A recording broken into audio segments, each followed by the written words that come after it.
Not much.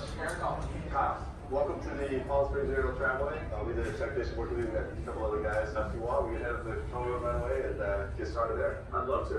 All right, ready? Let's do it. The Palm Springs Aerial Tramway is part of the billion-dollar aerial lift industry. In the U.S., this includes 22 closed cabin tramways, as well as over 4,000 ski lifts.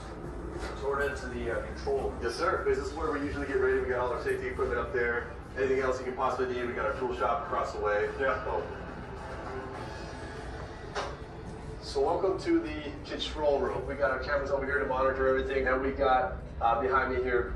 This is basically a view of each tower as far as the wind speed, wind direction. There's important stuff to monitor, especially when it gets high. That's really What's a no-go when it comes to wind speed? Sustaining gusts of 60 miles an hour is enough. That's a no-go. While monitoring wind speed and other weather conditions is crucial to keeping passengers safe, the equipment itself needs to be able to withstand some pretty extreme conditions.